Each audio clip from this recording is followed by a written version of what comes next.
Hello दोस्तों, 2024 लोकसभा चुनाव का पहले चरण का मतदान बहुत नजदीक है और राजनीतिक गलियारों में इसको लेकर चर्चाएं और तेज हो चुकी हैं, उत्सुकताएं बढ़ने लगी हैं। तो आज हम इस वीडियो में बात करेंगे लोकसभा चुनाव से जुड़े हुए मुद्दों पर। तो कैसे देखते हैं इस लोकसभा चुनाव को, 2024 के लोकसभा चुनाव को, क्या महत्व है इसका? सबसे पहले आप सभी को नमस्कार। हमारा ये जो 2024 का लोकसभा चुनाव हो रहा है, ये कई मुद्दों पे हम अति महत्वपूर्ण कहा जाए। अब ये कई मुद्दों पे अहम है, तो ये तो अलग अलग मुद्दे पे हम डिस्कशन कर सकते हैं। जी जी। तो भागलपुर के संदर्भ में अगर देखें तो कौन से मुद्दे आपको अहम लगते हैं? भागलपुर के संदर्भ में देखा जाए ये लोकसभा चुनाव, तो ये भी कई मुद्दों पे अहम है। ठीक है, और इसमें भी आप ये देख सकते हैं आप किस मुद्दे पे जानना चाह रहे हैं। आप क्षेत्रीय मुद्दे को समझना चाह रहे हैं, या फिर आप राष्ट्रीय मुद्दे को समझना चाह रहे हैं, या फिर बैकवर्ड क्लास के मुद्दे को समझना चाह रहे हैं। कौन से मुद्दे समझना चाह रहे हैं? राष्ट्रीय हित के मुद्दे पे तो किसी और वीडियो में बात हो जाएगी, क्षेत्रीय मुद्दे पे बात करते हैं। क्षेत्रीय मुद्दे पे ये भी जरूरी है। क्षेत्रीय मुद्दे बहुत ज्यादा जरूरी है। वैसे तो बहुत सारे लोग जो टीवी पे होती हैं वो तो राष्ट्रीय मुद्दे से घिरे हुए रहते हैं, क्षेत्रीय मुद्दे ना के बराबर हो पाते हैं। लेकिन यहाँ पे हम लोग को क्षेत्रीय मुद्दे जो हमारे भागलपुर के लिए स्पेशली हैं, वो जैसे आप सबसे पहले नंबर पे अगर मैं लेना चाहूंगा तो एयरपोर्ट को लेना चाहूंगा।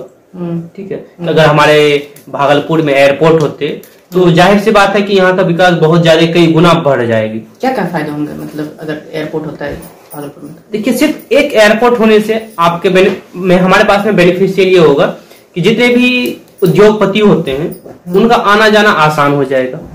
जब उनका आना जाना आसान हो जाएगा तो जाहिर सी बात है भागलपुर में भी उद्योग लगेंगे, क्योंकि अभी कनेक्टिविटी सही नहीं है। लोग आना पसंद नहीं करते। जब आना पसंद नहीं करेंगे तो वो उद्योग क्या लगाएंगे? वो जगह नहीं देखेंगे, वो और बाकी चीजें नहीं देखेंगे, तो वो तो उद्योग लगाएंगे नहीं। दूसरी चीज, अगर कुछ लोग ऐसे हैं मेंटलिटी को होते हैं कि एयरपोर्ट तो उनके लिए है जो अमीर है, गरीब के लिए थोड़ी इसमें फायदा है। लेकिन आप दूसरे तीसरे एंगल से देखेंगे तो आपको लगेगा नहीं, एक एयरपोर्ट होने से सबको फायदा है। अमीर को अमीर वाले काम फायदे हैं, गरीब को गरीब जैसे फायदे हैं। जैसे अमीर क्या करेंगे? आना जाना उसको है जी। ठीक है, गरीब क्या करेंगे? कोई ऑटो चला रहा है, कोई रिक्शा चला रहा है, कोई रेंट पे घर लगा रहे हैं, तो उन सबको भी फायदे होंगे। ऑटो वाले को भी फायदे होंगे, रिक्शे वाले को भी फायदे होंगे, टोटो वाले को भी फायदे होंगे, जो फल फ्रूट्स बेचते हैं उनको भी फायदे होंगे, जो वेंडर वगैरह हैं उनको भी फायदे होंगे। तो ये अलग अलग एंगल से देखेंगे तो उन सबको फायदे हैं। इवन कि अगर आपके पास में कोई पेशेंट है जो बीमार है, उनको आपको इलाज करवाना है इमीडिएटली, तो आप अभी डायरेक्ट नहीं ले जा सकते हैं, पटना नहीं ले जा सकते हैं, दिल्ली नहीं ले जा सकते हैं, मुंबई नहीं लेके जा सकते हैं। तो इसके परोक्ष क्या हो सकता है कि उस पेशेंट की मृत्यु हो जाती है, सिर्फ एक एयरपोर्ट ना होने की वजह से। पैसे वहां भी खर्च करेंगे ही, बस 2-4-5 हजार रुपए लगेंगे आपको आने जाने में जी, उसकी वजह से पेशेंट की मृत्यु हो जाती है। यानी कि हॉस्पिटल भी नहीं है यहाँ, हॉस्पिटल भी नहीं है ये उच्च स्तरीय। जी जी, ये तो एक दूसरी, यही हमारे कई बड़े मुद्दों में से एक मुद्दा ये है कि हमारे यहाँ जो हॉस्पिटल है वो नॉर्मल हॉस्पिटल है। जो बाकी जगह जो हॉस्पिटल होते हैं वही हॉस्पिटल हमारे यहाँ ऐसा हॉस्पिटल नहीं है जो एम्स वगैरह हो, जैसे पटना में है, दरभंगा में वगैरह में खुल रही है, या दिल्ली में एम्स वगैरह है, तो वैसा एम्स वगैरह नहीं है। ठीक है, हमारे बगल में देवघर में चले जाइए, वहां पे आपको एम्स मिल जाएगा, लेकिन यहाँ पे एम्स नहीं है। देवघर में चले जाइए, वहां पे आपको एयरपोर्ट मिल जाएगा, यहाँ नहीं है, क्योंकि वहां निशिकांत दुबे जी हैं, यहाँ नहीं है निशिकांत दुबे जैसी शख्सियत। तो ये मैटर करता है। यहाँ शाहनवाज हुसैन है, पूर्व केंद्रीय मंत्री, वो हारे हुए हैं, जीते हुए नहीं है। सरकार उनकी है, तो कई बार ये भी होती है ना कि जीते हुए जो कैंडिडेट होते हैं वो कुछ घर में सोए हुए भी रहते हैं, तो फिर ये कहते हैं कि ये काम तो हम ही नहीं करवाया, और फिर उन शख्स को फिर आत्मग्लानि होने लगती है, यार देखो मैं इतनी सारी मेहनत कर रहा हूँ और इसकी क्रेडिट कोई और ले जा रहे हैं जी। तो ये भी होते हैं। और दूसरी चीजें ये भी होते हैं कि जब दो कैंडिडेट का आपस में नहीं बनता है तो कोई एक आगे बढ़ते हैं तो दूसरा पैर खींच लेता है पीछे से जी, दामन खींचने वाले हो जाते हैं। तो जब, लेकिन वैसा जरूरी नहीं है। हमारे शाहनवाज हुसैन जी बहुत कुछ कर भी रहे हैं, हम वैसा मना नहीं करते। जो मौजूदा सांसद है वो अपने हिसाब से भी मेहनत कर रहे हैं, लेकिन हमारा उस पे सवाल नहीं है आपने क्या किया क्या नहीं किया। हमारा सवाल है हमारे जो मुद्दे हैं वो हल हो पाए या नहीं हो पाए। नहीं हो पाए तो आपने क्या किया और आपने क्या नहीं किया, वो तो जनता को दिख रहा है ना। और ये सबके लिए सवाल है। पिछले 10 साल में आरजेडी के एमपी रहे और अब जेडीयू के हैं, और अब फिर से टिकट जो मिला है वो जेडीयू के अजय मंडल को। तो जो विपक्ष में है और जो एनडीए के साथ है, तो कोई हित है, कोई फायदा नजर आता है अजय मंडल के साथ? देखिए, या फिर शाहनवाज हुसैन को जानबूझ के साइडलाइन किया गया है? तो वो तो एक अलग मुद्दे हैं। जैसे ना आपने पहले, तो आप जिस मुद्दे पे बात कर रहे थे मैं उसी मुद्दे पे बात करूंगा। जैसे आपने कहा कि यहाँ पे भागलपुर के मुद्दे क्या हैं, पहले तो उस मुद्दे पे बात करूंगा, उसके बाद मैं डिस्कशन करूंगा कि हमारे लिए बेटर कौन हो सकता है।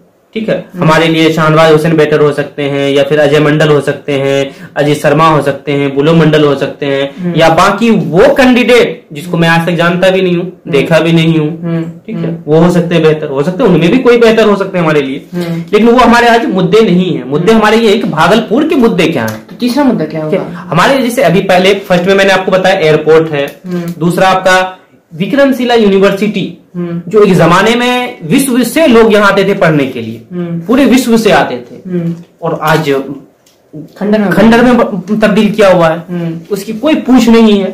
जबकि हमारी सरकार जो है, मोदी भाई की गवर्नमेंट जो है, अंकल बोल सकते हैं, हमारे एज से बहुत ज्यादा हैं, तो वो कहते हैं कि हर दिन हम जो है यूनिवर्सिटी खोल रहे हैं, हर 3 दिन में एक यूनिवर्सिटी हो रही है, एक सप्ताह में यूनिवर्सिटी खोल रही है। तो भाई ऐसे यूनिवर्सिटी क्यों नहीं खोल रहे जो एक जमाने में पूरे विश्व से लोग पढ़ने के लिए आते थे? बहुत बड़ा सवाल है, क्यों नहीं हो रहा है? अब क्यों का जवाब देना चाहिए, उनको देना चाहिए जो सत्ता में है, और उनको भी जवाब देना चाहिए जो विपक्ष में। उन्होंने कितनी बार इसके लिए सवाल उठाए, लेकिन जो यूनिवर्सिटी है वहां पे पाठ्यक्रम भी तो पीछे चल रहा है। ये तो नहीं, वो एक अलग मुद्दा हो जाएगा। पहला मुद्दा तो ये है कि विक्रमशिला यूनिवर्सिटी क्यों नहीं रीओपन हुआ, जबकि आप हर रोज कर रहे हैं कि मैं यूनिवर्सिटी खोल रहा हूँ, ये कर रहा हूँ, वो कर रहा हूँ। दूसरा मुद्दा यह है कि हमारा भागलपुर यूनिवर्सिटी, जिसको हम बोलते हैं TMBU, तिलका मांझी भागलपुर यूनिवर्सिटी, जिसको शॉर्ट में भागलपुर यूनिवर्सिटी भी बोला जाता है, यहाँ पे बहुत अच्छी पढ़ाई होती है, बहुत अच्छी पढ़ाई होती है, लेकिन 3 साल का कोर्स 5 साल में होता है। बहुत खराब बात है। पूरे बिहार में बिहार की बात तो नहीं करो, बिहार में है तो ये तो बहुत गलत बात है। फिर क्या परसेप्शन जाएगा दूसरों में? जो बिहार के बाहर के लोग हैं उसमें क्या परसेप्शन जाएगा?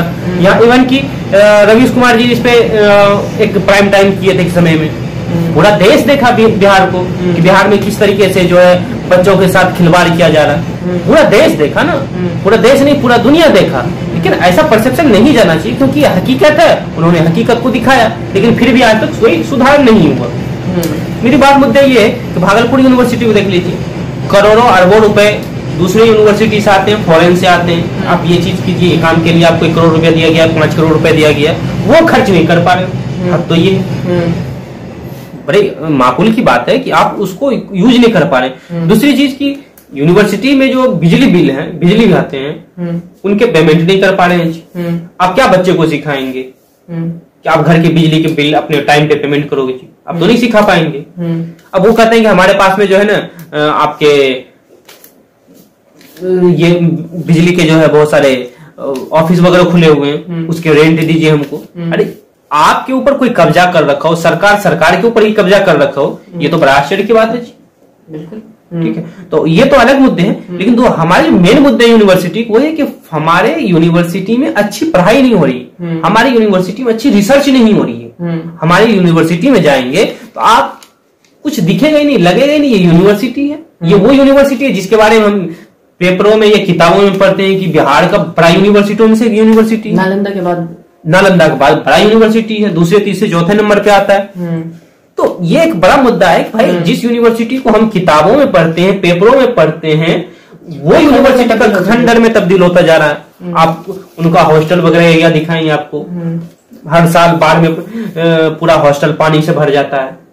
हर साल जो है कई महीने तक पढ़ाई बाधित हो जाती है। अच्छा, चौथे मुद्दे क्या होंगे? और भी मुद्दे हैं, जिसमें से एक आपका ये हो जाएगा कि हमारे यहाँ जो है आपको एम्स का एक बताइए। बिहार भागलपुर में कनेक्टिविटी का क्या इशू है? कनेक्टिविटी भी बैंक, जैसे हमारे यहाँ एम्स नहीं है। एम्स क्यों नहीं है? क्यों होना चाहिए? यहाँ पे जितने भी बिहार के पूर्वी इलाके में कहीं भी कोई भी एम्स नहीं है। कहाँ है? पटना में है, दरभंगा में खुल रहे हैं। कहाँ खुल रहे हैं? मोदी जी तो बोल रहे थे खुल गए हैं, लेकिन मैंने तो रिपोर्ट में देखा है कि वो भी जो है वैसी उसी स्थिति में है, और जाने का रास्ता भी दिखलाया था कुछ रिपोर्टरों ने। मैं उस पर नहीं जाना चाहूंगा। मैं ये बताऊंगा कि बिहार के पूर्वी क्षेत्र में एक समय में शाहनवाज हुसैन जी भागलपुर के जब सांसद हुआ करते थे, वो कहा करते थे कि हम भागलपुर को बिहार की उपराजधानी बनाऊंगा। और ये तब बोले थे जब वो यहाँ के सांसद थे, और वो तब बोले थे जब बिहार में भाजपा और जदयू की सरकार थी, और वही सरकार आज भी। और उनके बहुत सारे उसके फायदे गिनाए थे। उपराजधानी बन जाएगी बिहार की तो इसके क्या क्या फायदे होंगे, आज तक नहीं बन रहे। कौन नहीं बना रहे हैं? सरकार उन्हीं की है, लंबे समय चल रही, केंद्र में भी है, राज्य में इससे बेहतर क्या मिल सकता। हाँ, पहले उद्योग मंत्री थे। हाँ, उद्योग मंत्री, उनकी तो मैं अभी बात नहीं करूंगा। उद्योग मंत्री थे तो बिहार में मुख्यमंत्री के बाद सबसे ज्यादा फेमस चेहरा वही थे। अब क्यों थे, क्यों इतना फेमस थे, अब वो तो इसीलिए मंत्री पद नहीं दिया क्या दूसरे कार्यकाल में? हो भी सकता है ऐसा भी कि कहीं फिर ये दावेदार ना हो जाए, तो वो अलग बात है। दूसरी चीज, भागलपुर के जो अहम मुद्दों में से एक अहम मुद्दा है वो है स्वच्छता की। मोदी जी स्वच्छता अभियान चलाए, पूरे देश में जो है झाड़ू लगा करके स्वच्छता के एक संदेश दिए, लेकिन फिर भी हमारा भागलपुर स्वच्छता के मामले में सबसे निचले पायदान पे है, निचले के निचले पायदान पे है। अब भागलपुर में चले जाएंगे तो एक अच्छे लोग जो होंगे, जो शरीफ लोग होंगे, जो अच्छे साफ सुथरे जगह पे रहने वाले होंगे, बिना नाक पे जो है रुमाल रखे नहीं जा सकते, आगे बढ़ सकते हैं। अगर आप कोट पहन लीजिएगा ना, ब्लैक कलर का कोट रहेगा, बंडी रहेगा, तो वो व्हाइट हो जाएगा आपका। व्हाइट ब्लैक हो जाएगा, ब्लैक व्हाइट हो जाएगा, ब्लैक व्हाइट हो जाएगा। ठीक है, इतने धूल है, धूल कौन से हैं? व्हाइट वाले मिलेंगे आपको जी। और अगर व्हाइट पहन के गए तो वो काले बन जाएंगे। तो ये सारे मुद्दे। दूसरी चीज, जो फुटपाथ होते हैं, आप चले जाइए भागलपुर शहर में, जितने भी फुटपाथ पे कहीं पे चलने लायक कुछ है ही नहीं। मैं जितनी बार देखता हूँ, एक साइड से रोड बनती है भागलपुर में, दूसरे साइड से टूटने लगती है। ये बड़े मुद्दे हैं भाई, ऐसी क्या बात है? कौन सी क्या मटेरियल देते हो जी कि एक साइड से बना रहे हो, दूसरे साइड से टूटने लगी? यार कुछ पढ़ लिख करके इंजीनियर वगैरह बना हुआ होता है या फिर ऐसे? हर जिले में कहानी है। तो मैं हर जिले की तो बात नहीं कर रहा हूँ। अब बिहार के मुद्दे भी किसी दिन बात करेंगे तो बहुत सारे मुद्दे हो सकते हैं। जैसे और एक मुद्दा और ये भी बता सकता हूँ, रोड कनेक्टिविटी की जो बात आपने की, भागलपुर शहर में चले जाइए, कोई कनेक्टिविटी ही नहीं। दक्षिण उत्तर का डिवाइड है, ऐसा नहीं है। हम नहीं चाहते कनेक्टिविटी, शहर का कनेक्टिविटी ऐसा होना चाहिए कि अगर हम शहर के बीच इलाके में हैं तो हम तुरंत बाहर निकलना चाहिए तो 10 मिनट में हम निकल जाएं, 15 मिनट में निकल जाएं। लेकिन आपको आधे घंटे लग जाएंगे शहर से निकलने में, घंटे लग जाएंगे। वो इसलिए नहीं कि गाड़ी चला रहे हैं तो लग रहे हैं घंटे, नहीं, जाम में फंसे हुए हैं जी, छोटा सा रोड है जी। आपको फ्लाईओवर पे फ्लाईओवर बनाना होगा, कई फ्लाईओवर बनाने होंगे आपको, वो एक भी फ्लाईओवर नहीं बना पाते हैं। सिर्फ इसलिए नहीं बना पाते हैं कि जो अमीरों का जमीन है, ठीक है, उसको आप नाराज नहीं करना चाहते हैं। अरे जहां पे आप फ्लाईओवर बनाएंगे 2-4-10 घर टूटेंगे, जाहिर सी बात है टूटेंगे। और जब टूटेंगे तो सिर्फ उन्हीं को फायदा नहीं होगा बल्कि पूरी समाज को फायदा होगा। तो चाहते नहीं है वो लोग, वो नहीं चाहते। तो यार आप सत्ता में हैं, आप पावर में, आप खड़े हो जाइए। आपसे 10 लोग नाराज होंगे लेकिन 100 लोग तो आपसे खुश होंगे ना। मसला वो नहीं है कि 10 लोग नाराज हो जाए, ठीक है, आप नाराज हो जाओ जी, लेकिन हम आपके साथ अन्याय भी नहीं कर रहे हैं। हम आपके साथ आपके विकास की बात कर रहे हैं भाई, ठीक है। हम ये चाहते हैं कि आपका अगर हम कोई जमीन ले रहे हैं, आपका घर अगर टूट रहा है, उसके बदले में हम कुछ वैसा चीज दे देंगे जो इंसाफ वाली बातें होंगी, आपके साथ कोई नाइंसाफी नहीं होगी। ये उत्तर दक्षिण का भी कुछ एक समय आपको और बताऊं, मैं अभी बिहार के उप मुख्यमंत्री है सम्राट चौधरी जी, ये पिछले विधानसभा में आए थे। पिछले विधानसभा तो 20 में हुआ था, पिछले 15 में जब आए थे तो उन्होंने कहा था भागलपुर में मेट्रो चलेगी।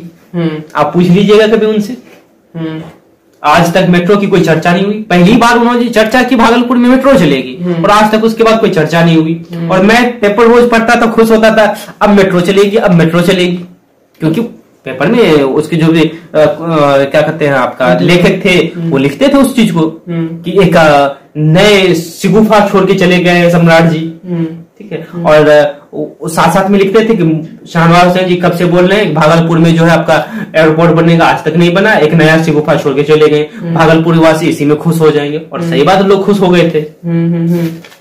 तो पटना में तो बना नहीं है मेट्रो, भागलपुर का सपना। अब ये जरूरी थोड़ी है कि पटना में नहीं बना तो यहाँ भी नहीं बने, ये कोई मतलब हुआ? अब पटना में नहीं बना है तो यहाँ भी नहीं बना, ऐसा नहीं हो सकता। जैसे मैंने भी एक चीज कुछ दिनों पहले मैंने नोटिस किया, किसी ने मुझे बताया कि जो हमारे गन लाइसेंस होते हैं, लाइसेंस लेने के लिए उसके जो है ट्रेनिंग जो होती है वो पूरे बिहार में कहीं नहीं होती है। कहाँ जाते हैं? झारखंड जाते हैं। ऐसा क्या है भाई? इतना बड़ा बिहार और एक ट्रेनिंग सेंटर नहीं, उसके लिए हम झारखंड जा रहे हैं। क्यों नहीं भागलपुर में हो सकता, क्यों नहीं पटना में हो सकता? अब ये बोलते हैं पटना में नहीं है तो भागलपुर का डिमांड नहीं कीजिए, ऐसा तो नहीं हो सकता है ना। पटना में कब से बन रहा है और आज तक नहीं बन रहा है, क्योंकि बनाने का मन नहीं है। हम चाह रहे हैं कि एक ही प्रोजेक्ट रहे और उसी पे 10 चुनाव लड़ ले हम जी। पटना में स्टेडियम भी नहीं, वो तो मोइनुलहक स्टेडियम नहीं है, एक है तो नाम मात्र का। कितनी पूरी दुनिया में बेइज्जती हुई जब रणजी ट्रॉफी हुआ, पूरी दुनिया देखा कि हमारा स्टेडियम कैसा है, कैसे लोग रहते होते हैं। हमारे जो है तेजस्वी जी बोले थे कि हम इसको फर्स्ट क्लास बनाएंगे, वर्ल्ड फर्स्ट क्लास बनाएंगे स्टेडियम। पता नहीं क्या बन रहा, मुझे तो नहीं पता इसके बारे में, लेकिन एक ही स्टेडियम क्यों हो? भागलपुर में इंटरनेशनल स्टेडियम क्यों नहीं होनी चाहिए? हम यहां से वहां क्यों जाएंगे? क्या हम टैक्स पे नहीं करते हैं?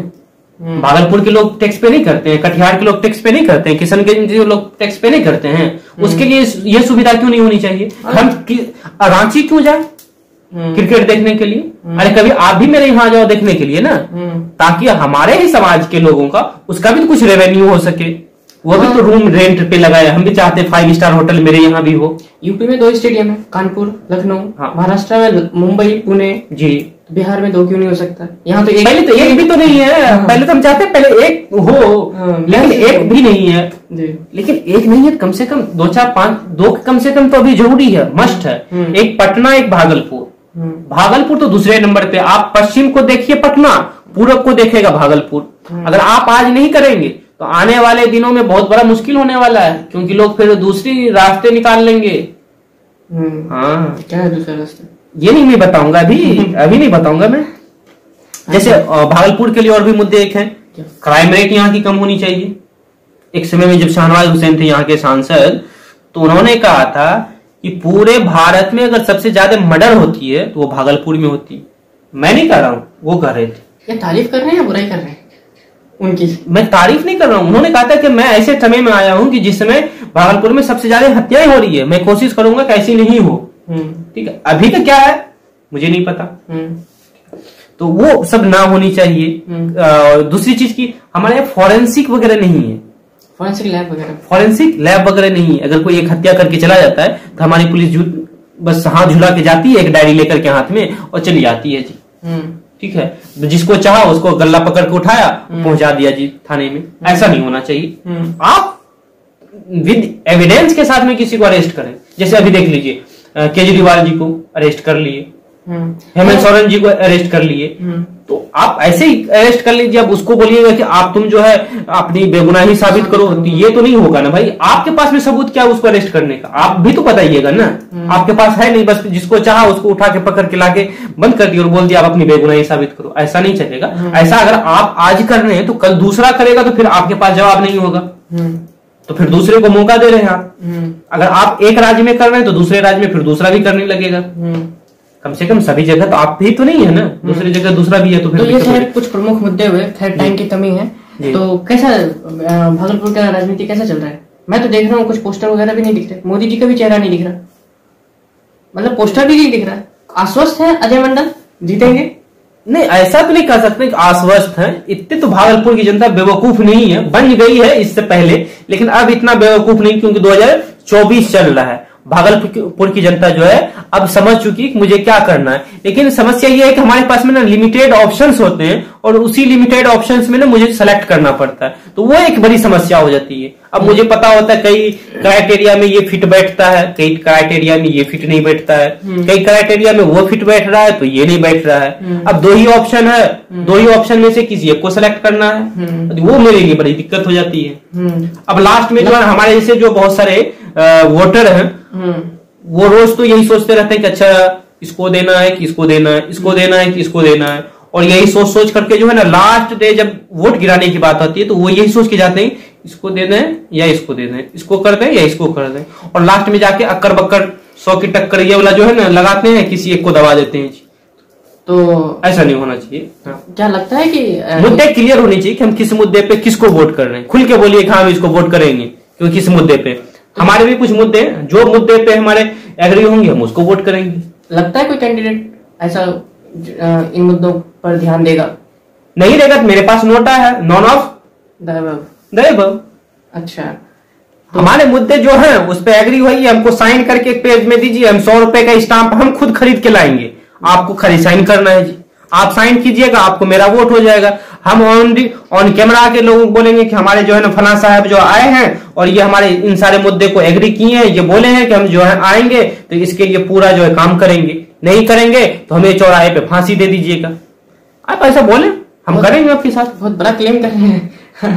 अरे फांसी नहीं, मतलब ऐसा मोदी जी भी बोले थे, लेकिन थोड़ी उसको कोई दे दिया गया, मतलब कम से कम अपनी बात को जो है ना अहमियत देने के लिए, नहीं ना हम इसके लिए तटस्थ हैं।